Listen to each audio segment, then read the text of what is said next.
16 milhões de brasileiros vivem na miséria, com menos de R$ 70 por mês. Em casas improvisadas, sem acesso aos serviços mais básicos, como água tratada e energia elétrica. O Caminhos da reportagem foi em busca dessas pessoas, ver onde vivem e como vivem. Encontramos histórias de vidas muito sofridas, mas também esperança. Constatamos que o país da desigualdade está mudando e que a distância entre pobres e ricos, apesar de ainda enorme, está cada dia menor.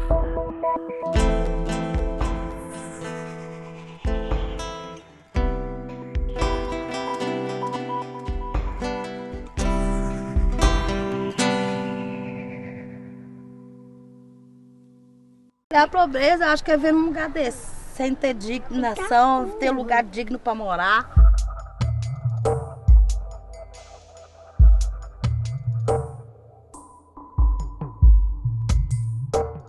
De vez em quando falta água, mas a gente vive do jeito que vive.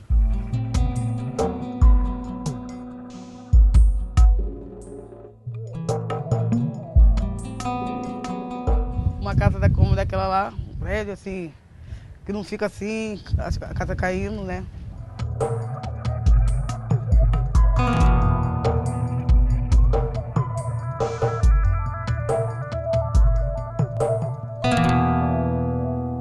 Você chega, você é discriminado. Não ter dinheiro suficiente para consumir alimentos que garantam pelo menos 1.750 calorias por dia. Essa é a definição de pobreza segundo a FAO, órgão das Nações Unidas para a Agricultura e Alimentação. Para a CEPAL, Comissão Econômica para a América Latina e Caribe, o limite seria uma dieta um pouco maior, 2.200 calorias por dia. Aqui é onde eu coloco o arroz. Aqui é o café, né? Que você tá vendo aqui ainda tem um restinho. Aqui o açúcar, não tem nada. Aqui o trigo, que eu ganhei da igreja. E aqui a farinha. É a farinha de trigo, aqui a farinha branca de mandioca. Para a ONU, Organização das Nações Unidas, pobre é quem tem renda de até $1,25 por dia, cerca de R$2. A pobreza é não ter o serviço fechado, não ter uma casa boa para você morar. A União Europeia considera pobre quem ganha até 60% da renda média da população do país. Para se ter uma ideia, isso seria uma renda de pouco mais de R$ 2.500 para quem mora na Dinamarca. No Brasil, o Ministério do Desenvolvimento Social definiu como pobre quem vive com até R$ 140 por mês. Mais de 28 milhões de brasileiros estão nessa condição. Este ano, um novo recorte foi feito, o da pobreza extrema. Entra nessa classificação quem tem renda familiar per capita de até R$ 70 por mês. O cálculo é feito assim: a renda de todos na família é somada e depois dividida pelo número de moradores. 16.197.297 brasileiros são considerados extremamente pobres, o equivalente a 8% da população. A linha escolhida de R$ 70 per capita, eu acho, ela é muito baixa, eu acho que ninguém discute isso, mas ela tem duas grandes vantagens. A primeira é que ela é 100% compatível com as definições internacionais. E o segundo ponto é que eu acho que o fato da linha ser muito baixa, primeiro tem um consenso muito claro de quem está abaixo daquela linha é extremamente pobre. Porque não existe uma definição científica do que é ser extremamente pobre, é sempre uma decisão que tem um caráter político óbvio. E é difícil construir consensos nessa área. Agora, se você bota uma linha baixa, você tem um consenso que ela é baixa, mas ninguém discorda que aquelas pessoas merecem atenção porque são extremamente pobres. Ela permite que você foque entre os mais pobres e entre os pobres. As pessoas em situação extrema de pobreza estão espalhadas por todas as regiões do país, dos povos ribeirinhos do Amazonas às favelas do Sul. Mais da metade dos extremamente pobres vive no Nordeste. E no ranking dos 50 municípios mais pobres do país, 26 estão no estado do Maranhão.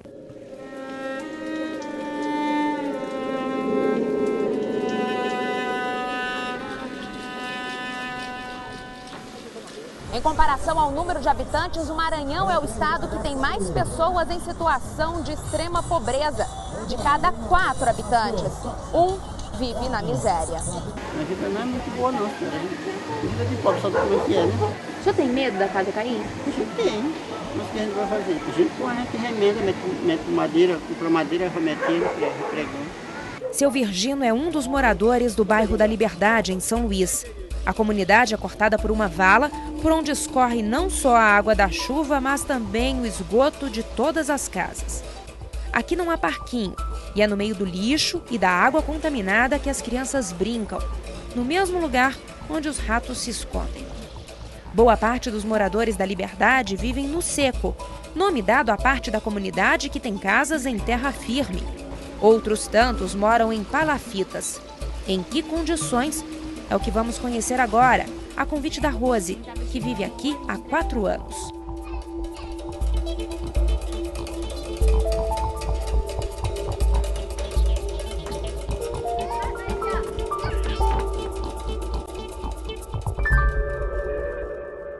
Essa é a casa dela.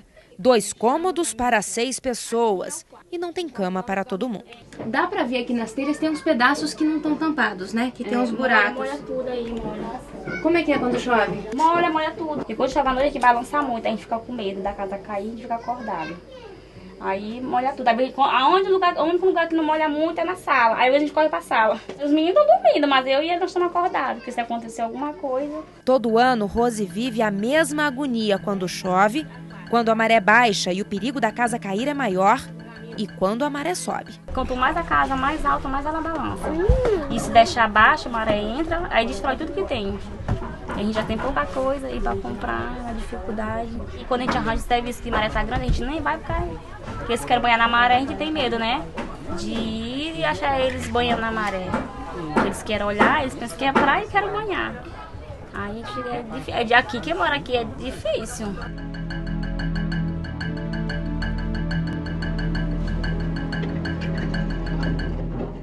Em 1995, o Instituto de Pesquisa Econômica Aplicada, o IPEA, fez um levantamento da situação de pobreza dos estados brasileiros.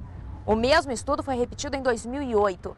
Aqui no Maranhão, a riqueza produzida pelo estado, dividida por cada habitante, cresceu 6% nesses 13 anos. Mas a pobreza não diminuiu no mesmo ritmo. A população pobre caiu apenas 2%. E fomos em busca dos mais pobres. Pegamos a estrada rumo ao interior do país. Destino final, Junco do Maranhão, um município pequenininho que depende quase que exclusivamente do repasse de benefícios assistenciais. Na estrada encontramos seu Manuel vendendo um produto típico do estado, a farinha de mandioca, branca, com manteiga, amarela e de puba natural. A farinha que garante o sustento do seu Manuel vem de produtores aqui de perto. Um deles é o seu Dedé, que aprendeu a mexer farinha com o pai. Assim dá para levar a vida. Aí já tem uma filha da gente que tá vive empregada trabalhando numa lojazinha, já tem a mulher que trabalha costurando. E aí a gente vai levando a vida. E aí no fim do mês soma de um, soma de outro? Soma de outro e dá para pagar o feijão, né?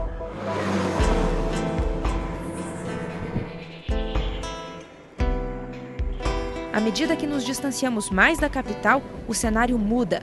Casas de taipa, telhados de palha, falta de emprego. Por aqui o dinheiro não circula, não há comprador para a pequena produção. A vida de muitas famílias se desenrola às margens da BR, alheia às riquezas transportadas pela estrada. É hora do almoço. O que será que essa família tem para comer? Arroz, o feijão e o peixe frito. Pegado do garapé mesmo, que a gente pega mesmo. Ele sai 3 horas, 4 horas da manhã. Esse aqui é o prato de quem já? É o meu. É o seu esse? Uhum. E quem que pescou essa piabinha? Foi o meu marido. E é aqui perto, dona Maria? É não. É um... Antônio. E Antônio? Seu Antônio, esse peixe do almoço que o senhor pescou, da onde ele vem? É longe daqui que o senhor pesca? É longe.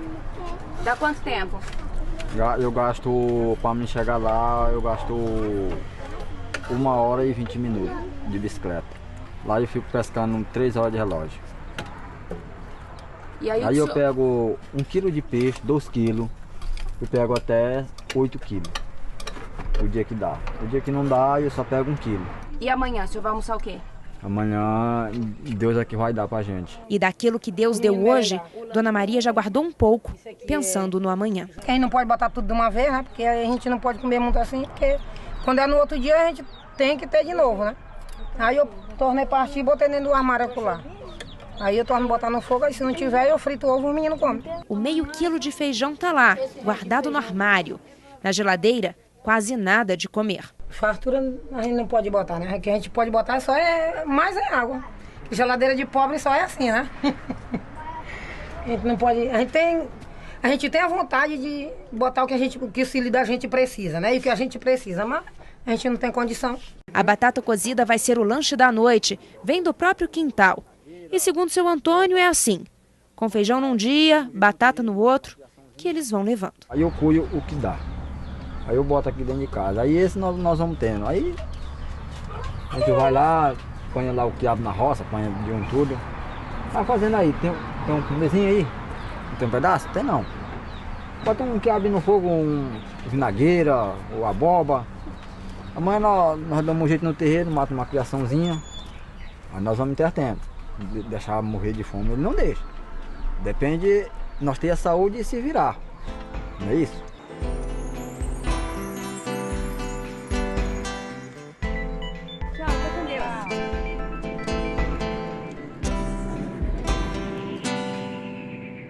E seguimos viagem, adentrando cada vez mais o interior do país.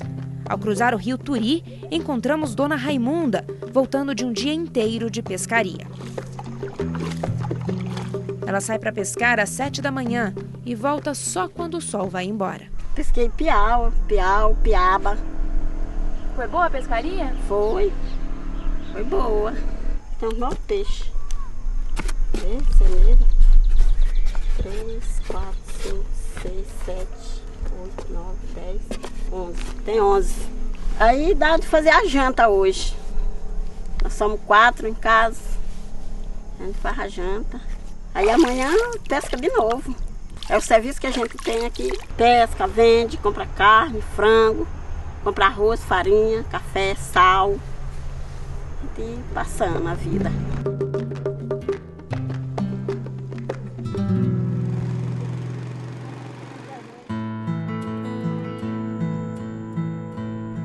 Chegamos a Junco do Maranhão, cidade pequena com menos de 4.000 habitantes. O município surgiu às margens da BR-316. Tem poucas ruas calçadas, um posto de gasolina e nenhum banco. As operações bancárias mais básicas são resolvidas no caixa da Elisângela, que funciona dentro do mercadinho. Pago benefícios sociais, caso Bolsa Família, faço saque também, tira saldo, extrato. Paga conta também, energia, telefone, boleto. O serviço dos Correios aqui também é limitado. A gente recebe só as cartas, as correspondências do pessoal do município do Junco. Se eu quiser postar uma carta agora lá para Brasília? Aí só na próxima cidade ali, no Maracassumé. Aqui só recebe? Só recebe. Junco do Maranhão é o município brasileiro que proporcionalmente tem o maior número de habitantes que dependem do Bolsa Família, programa do governo federal de transferência de renda. Aqui, de cada 10 pessoas, 9 recebem o benefício. Uma delas é Gilvanete. Sem emprego, o dinheiro do benefício engrossa a renda que ela tira lavando roupa na nascente do córrego. Sabão tudinho, aí depois vou tirando sujo, botando no sabão em pó, pra ficar cheirosinha. São R$40 por mês para lavar 2 bacias de roupa como esta por semana. Não é muito fácil não, dói a coluna, porque fica de mau jeito, né?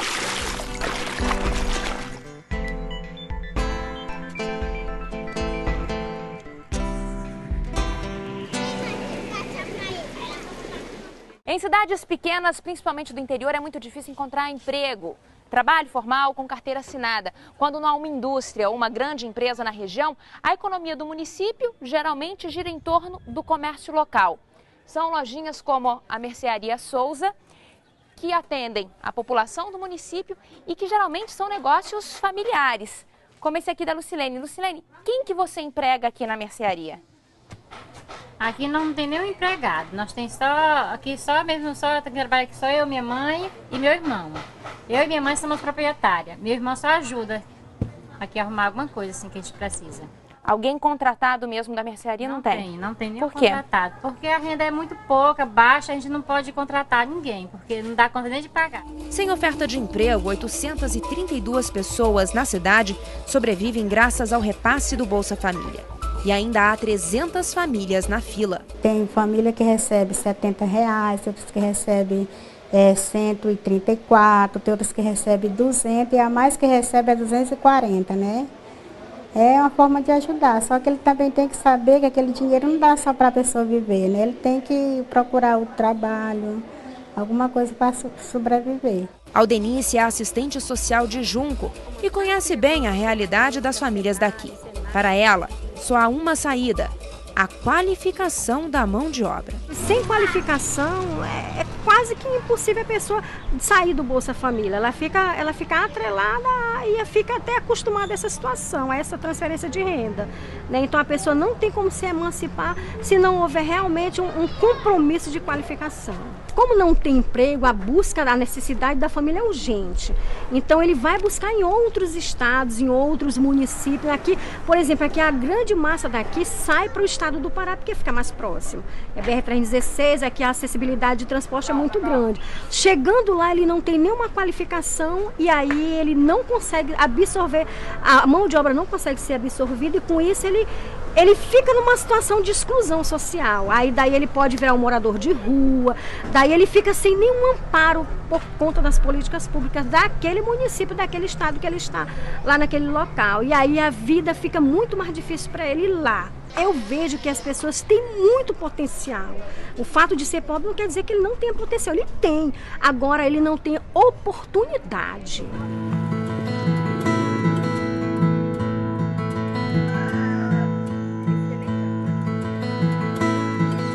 Potencial Edilson tem. Esperança de que os dias serão melhores também. Aquela esperança de quem ainda é novo e tem a vida a ser conquistada. O primeiro passo foi a casa, feita de taipa, por ele, com a ajuda da Raimunda. Casa que ela arruma e enfeita como se brincasse de casinha. Juntos, só os dois, eles se preparam para a chegada da noite. Na casa deles, não tem energia.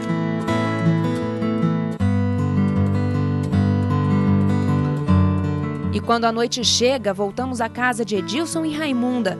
Ele nos espera na porta, lamparina na mão. No fogão, cozidinho de carne com cenoura. Antes a gente morava numa casinha de palha, só que de taipa também. Aí essa daqui é tudo. Aí eu procuro organizar tudo. Tem telha, aí a gente vai organizando, ajeitando. O que você gosta de arrumar assim? Minha cozinha, arear minhas vasilhas, limpar tudinho, organizar, colocar as flores, limpar tudo.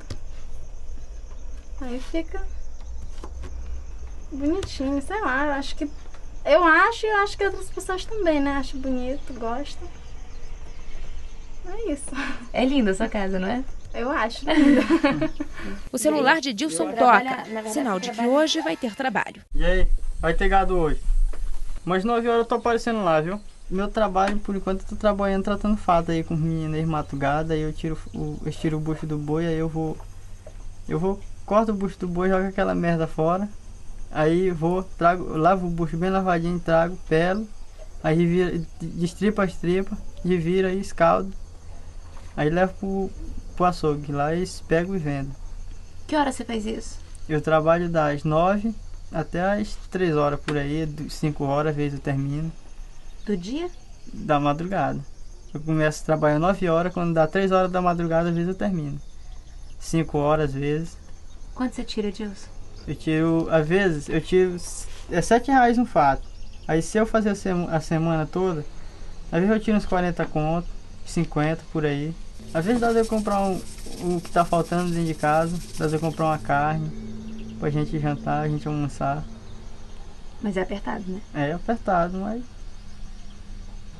a dificuldade hoje em dia é desse jeito, né? Às vezes falta a farinha, às vezes falta o arroz, às vezes dá de comprar só pela metade, né? Às vezes falta as coisas, às vezes falta o café, o açúcar. Mas aí a gente vamos escapando devagarzinho.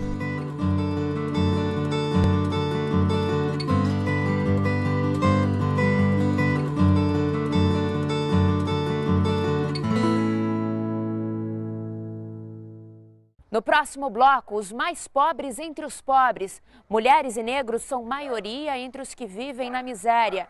E ainda, a face mais vulnerável da pobreza, as crianças.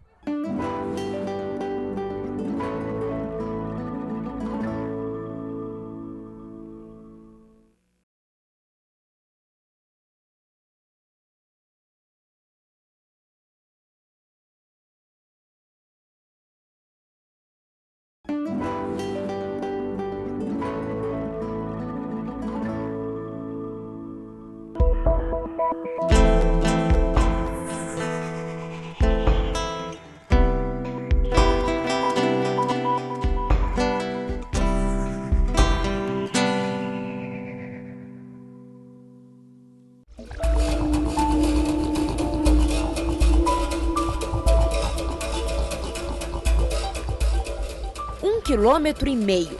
Essa é a distância que Dona Francisquinha percorre com a bacia de roupa na cabeça. Distância que parece ainda maior na volta, quando a roupa molhada pesa mais. Quando não chove, a gente fica assim mesmo, sem chuva. A gente já acostuma que a gente vive mesmo assim mesmo. Quando não chove muito, a gente passa aí do jeito que Deus quiser. Depois do esforço da caminhada sob um sol que não dá trégua, ainda é preciso tirar a água do poço.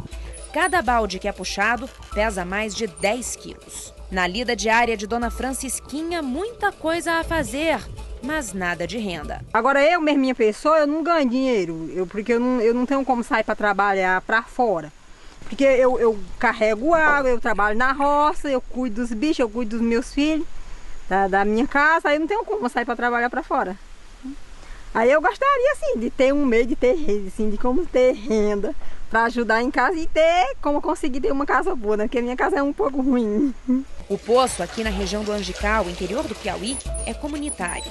E é de lá que seu Eugênio, de 68 anos, tira água para dar para os animais. É 3 viagens, já botei 2 caminhos, hoje eu só vou botar 2, que tinha uma carga lá, ficou cheia de ouro. Aí é 2, porque eu ainda fui passar umas uveias para a roça hoje, mudar de roça, senão essa hora eu já tinha terminado. E como esse é um bem escasso por essas bandas, seu Eugênio improvisou um funil, ou biqueiro, como ele chama.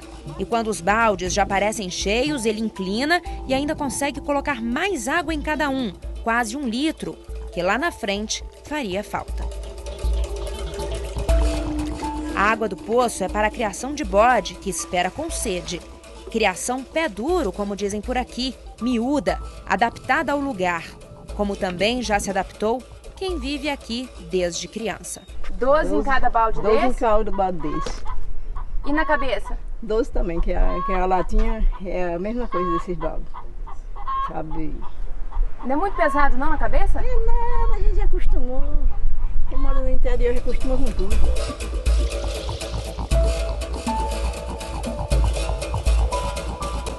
Não só a renda baixa é usada para determinar se uma pessoa vive ou não na extrema pobreza. O IBGE, no censo de 2010, fez um recorte para identificar as famílias nessa condição e elaborou uma lista com 7 critérios. A família do seu José e da dona Deca atende a todos eles. Boa tarde, seu José e dona Deca. Seu José, na casa do senhor aqui, vocês têm banheiro? Tem não. A gente resolve assim, no mato mesmo, não tem, não existe ainda. É a energia? Já chegou até aqui ainda não? Chegou não. Tem aqui pertinho, aí por outro lado da pista tem energia, mas aqui não tem. Como é que o senhor faz? Aqui usam o candeeiro, como a gente chama. Queimando o óleo diesel, acende ele ali na hora que a gente precisa. Para a necessidade aqui mais fora, um pouquinho que a gente não pode ir com o candeeiro, usa lanterna a pilho. E esgoto aqui tem? Tem não. Água encanada? Tem não. Você tem poço artesiano aqui? Não tem. Como é que faz com a água? A água, quando a chuva vem, a gente acolhe um pouco de água, porque a gente tem uma barragemzinha, aí a gente acolhe a água. Isso mesmo seca durante a seca, logo de cedo seca. Aí vai se carregar aí a gente em animal, em carroça. Pega fora, você pega nessas adutoras que tem aí, a gente pega água para o consumo de casa. São as pessoas mais pobres que têm menos acesso aos serviços do Estado. O mapa da pobreza e o mapa da carência de serviços públicos são quase idênticos. Em todo o país, 308 mil casas ainda não têm energia elétrica. Entre os mais pobres, mais da metade não tem esgoto. 1.200.000 casas não contam com abastecimento de água. E enquanto a taxa de analfabetismo no país é de 9%, entre os extremamente pobres, ela é de 23%. Dos 190 milhões de brasileiros, 85% vivem nas cidades, os outros 15% na zona rural. Mas quando a gente olha o mapa da pobreza, a situação muda. Quase metade das pessoas extremamente pobres vivem no campo. E para quem depende da terra, a falta de acesso à água dificulta o plantio de subsistência. É em meio à caatinga, no semiárido do Nordeste, onde a criação sofre com a seca, que encontramos seu Pedro. Ele vive no interior do Piauí, longe de tudo e sem acesso a nada. Ele nos mostra o poço formado pelas pedras. É a caixa d'água da família, que armazena a água da chuva ou do caminhão-pipa, quando o patrão manda comprar. Aqui, só quem planta quem é teimoso, porque a seca é braba e a gente só planta mesmo para ver se tem alguma coisa, mas é difícil. Tem que a gente tira bastante coisa. Feijão, milho, bastante, mas tem outros anos. Do ano passado para cá não se tirou nada. A esposa dele, Dona Cleusa, conta que já faz alguns meses que está doente. A visita da agente de saúde não é regular. Vem um mês, passa 2 sem vir. Para ir ao hospital, ela depende da ajuda de outras pessoas. Eu tomo remédio de pressão, para desentupir às vezes, que está entupida, assim, enche o braço aqui, enche. Do rosto assim inchado até a perna. Quando tem que ir no hospital, como é que faz? E a gente liga para o carro vir, o dono do carro, para vir pegar a gente aqui, buscar o paciente aqui em casa. E ele faz isso de favor? Não, a gente paga. Tem que pagar R$15.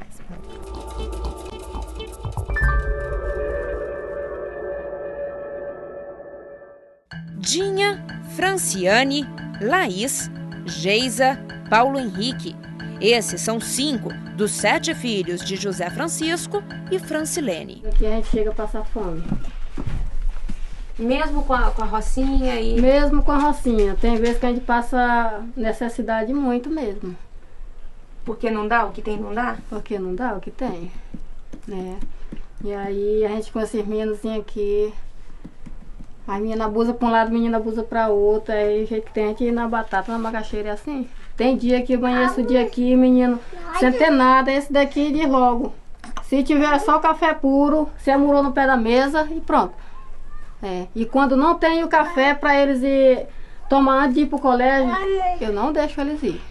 Aí eu só mando dizer que eles não vão. Talvez a face mais cruel da pobreza seja as crianças. Se não a mais cruel, com certeza a mais vulnerável. E tanto no campo quanto na cidade, elas representam metade da população em extrema pobreza. 4 de cada 10 pessoas que vivem na miséria, sem acesso a serviços, a rede de esgoto e a água tratada, são crianças de até 14 anos. Historicamente, tanto nos países desenvolvidos, desde o século XIX, quanto no mundo inteiro, os 2 grupos mais vulneráveis à extrema pobreza, em geral, são os idosos e as crianças. A Constituição de 88, que teve uma expansão da Previdência muito grande, principalmente da Previdência Rural, que atinge os produtores familiares e dá um salário mínimo para os idosos nessa área. Mais de 90% dos idosos estão cobertos. Isso fez com que a extrema pobreza entre idosos virasse residual. Menos de 1% dos idosos são extremamente pobres hoje. As crianças, por outro lado, é uma outra história. É o grupo etário com maior índice de pobreza do Brasil desde sempre e continua sendo. O perfil da pobreza extrema, detalhado pelo IBGE, mostra que a maioria das pessoas nessa situação são negras. O censo de 2010 traz que mais de 70% dos extremamente pobres são pardos ou pretos. Meu pai trabalhou muito, escravejado aí, fazendo diária, cerca, carregando madeira no ombro. O velho, meu tio, Cassimiro, ele morreu com 102 anos e 20 dias. Ele passou por isso tudo. Porque naquela época, os que eram os mais velhos, eram escravejados dos outros mesmo. Agora, já nós que eu já sou mais novo, a gente pegava o mesmo escravo por isso, porque a gente nada tinha. Ali a gente ia trabalhar para um galego desses aí, o cara sofria. Agora para ganhar o quê? Fato de bode, cabeça de bode, eram essas coisas que a gente ganhava, trabalhava para eles e para sobreviver comia essas coisas. É poucos negros fazendeiros, sempre fazendeiro mesmo é os brancos, mas tem as coisas. Agora só que hoje, quase todo negro já cria umas coisinhas, mas de primeiro não criava, que não tinha como. E hoje melhorou um pouquinho. Seu Gilberto é presidente da Associação do Quilombo Escondido, que fica no município de Acauã, no Piauí. De um tempo para cá, acompanha, não sem certa tristeza, a comunidade ficando menor. É que os mais novos partem em busca de emprego. Eu tenho 5 filhos morando em Petrolina. E teve deles que saiu, tem umas mulheres mesmo, bem 3, elas saíram daqui, era menininha de 12 anos. Mas eu não podia dar nada, que não tinha. E aí, estão lá? Elas estão trabalhando, são empregadas lá, que trabalham em casa de família, e aí pelo menos estão ganhando o salário, está melhor do que está aqui, porque aqui não tem como. Os mais pobres, entre os pobres, são as mulheres. Elas estão na linha final da pobreza, principalmente a mulher negra, com filhos e sem companheiro. Mulheres de baixa escolaridade ou nenhuma escolaridade ainda, mulheres que não tiveram acesso, apesar de todos os programas de proteção, né, programas de assistência social a que tem direito, essas mulheres não tiveram condição de acesso nem ao seu direito de assistência social, né? Não conseguem chegar no Bolsa Família, muitas delas, não conseguem chegar na atenção básica em saúde, não conseguem chegar ao direito básico à educação. Cláudia tem 7 filhos e 2 netos. Vivem todos com ela aqui neste barraco de madeira. O marido foi embora há alguns meses e não ajuda mais nem com as compras de casa. Aí meus filhos tudo cobra dele, entendeu? Ele, mãe, até meu filho caçula fala, ó mãe, meu pai não me dá nada, meu pai não traz nada para a senhora, não vem aqui, ele nem aquele não vem aqui visitar como é que ele tá, o pequeno, né? Me vê os filhos como é que tá. Como é que você faz para dar conta dessa casa com esse tanto de gente? Eu me vejo de qualquer jeito, meu filho, é trabalhar. Fazer o quê, né? Trabalhar. Como? Trabalhando no lixão. É o único meio que eu tenho de trabalhar. Porque pelo menos todo dia eu subo pra lá, trago 15, 20 reais, compro um pão, compro um leite, compro uma mistura. É quando o sol vai embora que Cláudia começa a se arrumar para o trabalho de catadora. Ela trabalha de noite para garantir que os filhos não percam a aula durante o dia. Para aguentar a noite a céu aberto, 2 calças, 3 blusas. Nos pés, 2 meias e as botas. São 6h30 da noite. Cláudia segue para o trabalho.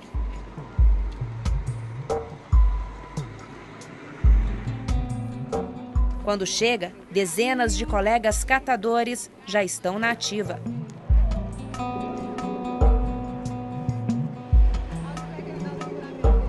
Com uma faquinha de serra, o copo é improvisado na hora. Um copo, fazer que toma café. E o café, que ajuda a aquecer e a espantar o sono, é compartilhado.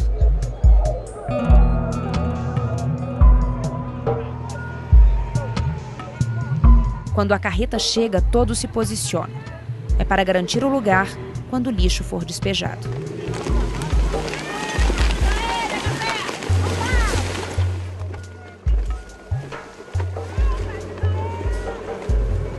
O material é PET, é mangaba, é o que você pegar do material.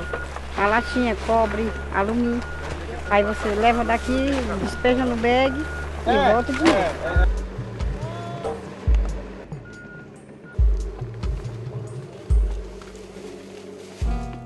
Vem lixo de hospital, vem lixo de cozinha, vem de tudo. Aqui a gente já encontrou até criança morta já nesse lixo. Você tem estudo hoje em dia. É difícil, imagina para quem não tem, né? A gente é pobre e a gente sofre, mas a gente é feliz.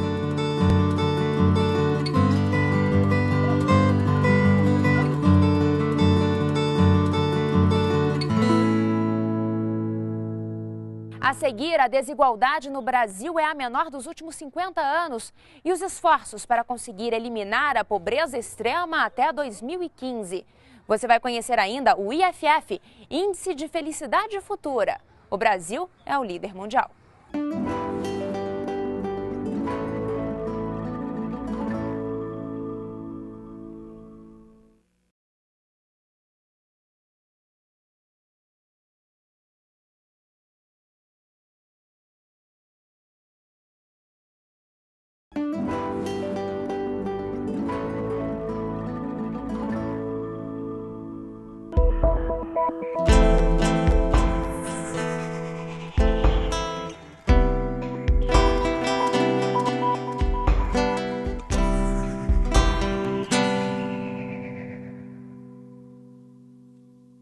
Aqui entra muito rato, eu tenho meu filho com problema nas pernas, o meu filho de 6 anos, tem machucado, ele vai sempre ao médico e toma Vegetacil e volta tudo de novo. Tinha que arrumar um sofá, porque a gente não pode dormir no chão, porque tem rato, passa rato.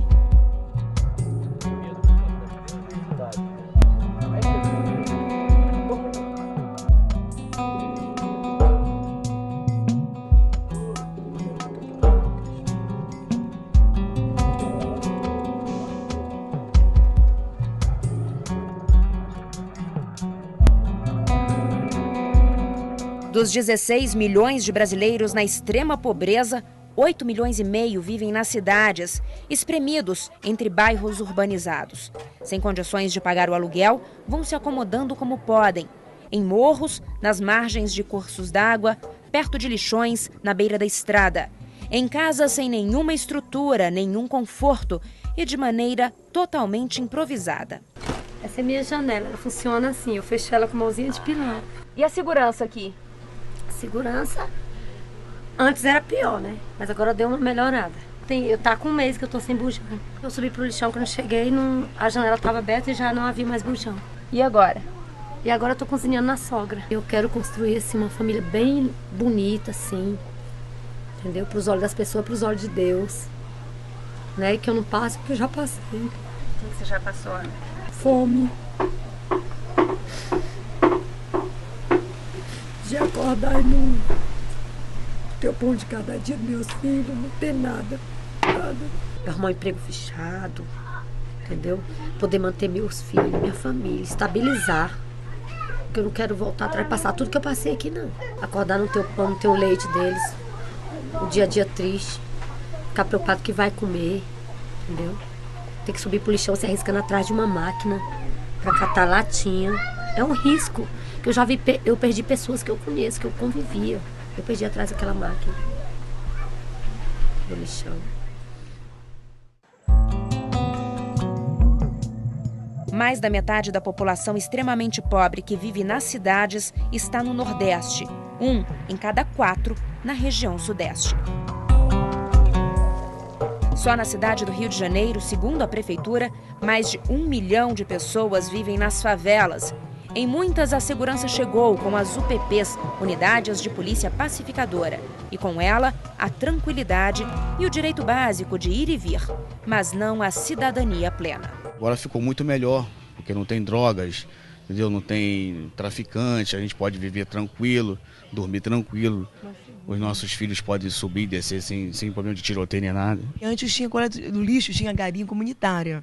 E agora não tem mais. O lixo fica ali embaixo, então, né, a gente tem que se virar, botar ali, às vezes demora de carregar, aí os mosquitos, por isso a doença, né? Mas, entendeu? E também saneamento que não está totalmente completo. Né? Caixa d'água, algumas infraestruturas lá em cima no morro não tem ainda talvez cano direito, né? Nas cidades a pobreza parece se multiplicar. Está nas esquinas, nos semáforos, nas praças. Não se sabe o número certo de pessoas que vivem nas ruas. Um levantamento do Ministério do Desenvolvimento Social, feito em 2008, apontava 32 mil adultos. Número pequeno entre os 16 milhões de miseráveis. Mas talvez sejam eles os mais desassistidos. São homens, mulheres, crianças e idosos, sem endereço, sem emprego, sem escola. Eu falo, moço, tem como você arrumar um lanchinho pra mim dormir, pra juntar o dinheiro pra mim dormir no hotel, pra não dormir aqui na rua com a criança. É muito horrível. É muito horrível. Tem umas pessoas que dão dinheiro, tem umas que não dão. É horrível. Tão perto, tão longe. O desenvolvimento, o emprego, as oportunidades estão logo ali, do outro lado. A um ônibus de distância, uma caminhada. Mas a distância que separa quem mais precisa de onde tudo acontece é enorme e passa principalmente pela educação e pela qualificação profissional. Principalmente nas grandes metrópoles, acho que a qualificação é um aspecto mais importante, porque são regiões com atividade econômica muito mais pujante. E especialmente nesses últimos anos, porque depois de um bom tempo as metrópoles, principalmente São Paulo, que passou um tempo estagnado, voltaram a crescer também. Então lá, talvez o acesso, tanto a qualificação quanto o acesso ao trabalho assalariado, seja um grande fator para eliminar a extrema pobreza ou para ajudar a diminuir a extrema pobreza. E uma coisa leva a outra. Não há emprego sem qualificação e nem erradicação da pobreza sem oportunidades de emprego. É preciso que a sociedade brasileira entenda que na pobreza não existe um problema moral. As pessoas não são pobres porque elas não querem trabalhar, elas querem trabalhar. E se tiver uma oportunidade, elas trabalharão. Essas pessoas são valentes, essas pessoas são corajosas para enfrentar a vida, essas pessoas querem que seus filhos estudem, essas pessoas se empenham nisso. Eu sou a pessoa mais abençoada do mundo. Você ganha meu beijo por dia? Eu ganho. Essa é a casa do Zezinho. Fica no Capão Redondo, zona sul de São Paulo, um dos bairros mais violentos da cidade. Mais de 10 mil jovens já passaram por aqui, onde o sonho começa a ser real.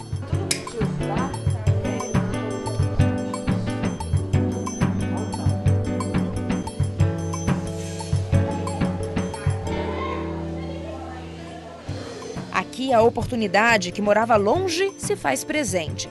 Em grupo, as crianças e adolescentes resgatam a autoestima, são estimulados a ousar, a criar. Descobrem os próprios talentos e desenvolvem novas habilidades. Nas oficinas, se qualificam para o disputado mercado de trabalho. Com o apoio da casa, muitos conseguiram cursar uma faculdade e foram os primeiros da família a ter um diploma de curso superior. Quebraram o ciclo vicioso da pobreza. Vão dar aos filhos o que os pais não puderam dar a eles. A gente acredita na Casa Zezinho que todo ser humano aqui tem potencial pra caramba. E eu vejo que a falta da grana ou qualquer coisa assim é um foguete para criatividade, para imaginação. Então aqui a gente dá vazão para tudo isso. Então o cara ele se descobre. Valéria se descobriu uma excelente violinista. A paixão de Valéria pelo instrumento começou assim que ela chegou a casa, com apenas 9 anos. Nota a nota, ela vai construindo um futuro inimaginável tempos atrás. Eu entrei na Escola Municipal de Música. Para mim está sendo, sabe, um sonho, porque é bem difícil entrar lá, são poucos que conseguem e eu consegui, então quero aproveitar ao máximo lá. Uma profissão que eu não quero parar mais. Comecei a ver o mundo, como é, as coisas, como a gente pode conseguir aquilo se for atrás. Também ganhei mais confiança dos meus pais, amigos.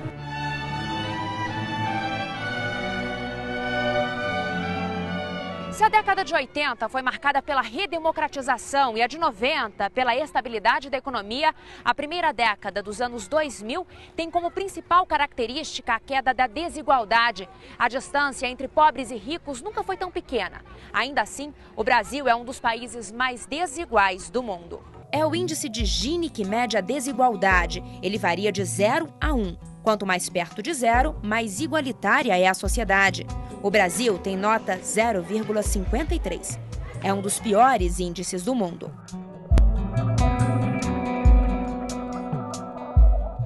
Atingimos em 2010 o menor nível de desigualdade dos últimos 50 anos. Na última década, a renda dos 50% mais pobres deu um salto, cresceu 68%. Já a dos mais ricos não cresceu tanto, apenas 10%. Os ganhos maiores de renda foram entre os grupos tradicionalmente excluídos. Mulheres ganharam mais do que homens, negros do que brancos, os brasileiros do Nordeste mais do que os do Sul e os do campo mais do que os da metrópole. A renda dos analfabetos cresceu 47% na década, enquanto a de quem tem pelo menos o curso superior incompleto caiu 17%. E nesse movimento, os polos têm se aproximado. Este gráfico da Fundação Getúlio Vargas mostra a diminuição da pobreza desde 1992. Aqui foi considerado miserável quem tem renda de até R$ 151 por mês. De 2003 para cá, a queda foi constante. Os principais fatores para essa redução de desigualdade foi melhoria da escolaridade do brasileiro. Eu diria que esse é o grande fator, que começou lá atrás e está sendo colhido agora. Programas sociais, do tipo Bolsa Família, Bolsa Escola, esses programas são muito importantes. E a própria geração de emprego, o fato do brasileiro estar tendo menos filho, permite ele dar uma condição melhor para a sua família. Então, na verdade, tem uma revolução acontecendo na vida das pessoas por ações do Estado, mas em particular por decisão das próprias pessoas. Pelas contas do governo, Elivane era pobre e pelas mesmas contas deixou de ser. Ela revende roupas e sapatos e dá aula. Como professora, ganhava R$ 400 por mês. Passou a ganhar 900 e hoje tira mais de R$ 1.000. O aumento veio por conta do piso salarial e porque Elivane, que tinha apenas o magistério, concluiu a faculdade de letras. Quem tem um curso superior ganha mais. Quem tem faculdade, pós-graduação, o salário vai aumentando. Por isso que eu me esforcei e me esforço até hoje estudando. A próxima etapa é a pós-graduação. Sucessivamente foi maravilhoso e vou conseguir, em nome de Jesus, essa outra que eu vou terminar no mês de maio. Que é uma pós-graduação? Que é uma pós. E assim eu vou realizando meus sonhos, que isso aí é sonho. Se a gente não sonhar, a gente não consegue. E sonho não tem limite. Com o aumento da renda, Elivane deixou de receber o Bolsa Família. O programa de transferência de recursos atende hoje 12 milhões de famílias com renda média per capita de até R$ 140 por mês. O Bolsa Família, assim como um salário mínimo maior, o acesso ao crédito e o contexto de baixa inflação, foi responsável pela redução da pobreza no país. Este ano, o programa está sendo ampliado dentro das diretrizes de um outro programa, o Brasil Sem Miséria. A nova estratégia prevê também a inclusão produtiva, com apoio ao produtor rural e qualificação da mão de obra, e a ampliação do acesso a serviços públicos, como saúde, educação, assistência social, saneamento básico e energia elétrica. O plano olha para a escassez de renda com serviço para casar esses dois mapas e para construir um terceiro mapa, que é um mapa de oportunidades. A oportunidades, parte delas, que são as informações do censo, como é que nós faremos em relação a esses brasileiros analfabetos, aí nós temos o programa Brasil Alfabetizado, como eles se distribuem pelo território nacional, onde concentra mais pessoas sem documentos, no norte do Brasil. Então, esse mapeamento nos oferece também traçar as políticas públicas, e as políticas públicas não podem ser um padrão Brasil. Elas têm que olhar, e elas estão olhando para essas diferenças. As pessoas não querem só dinheiro ou mesmo comida, elas precisam de várias coisas, e o que acontece, e que eu acho que é um aspecto inovador da nova política de combate à pobreza, é você, ao invés de você esperar o pobre vir em busca dos seus direitos, existe um processo de busca ativa em que o Estado e seus serviços vão atrás dos pobres. A meta do novo plano é erradicar a pobreza extrema até 2015. Isso significa aumentar a renda de mais de 16 milhões de brasileiros e dar a eles melhores condições de vida. Mas será possível eliminar a pobreza? Eliminar mesmo, eu diria que não. Porque basta que sobre um pobre para você ter perdido a guerra.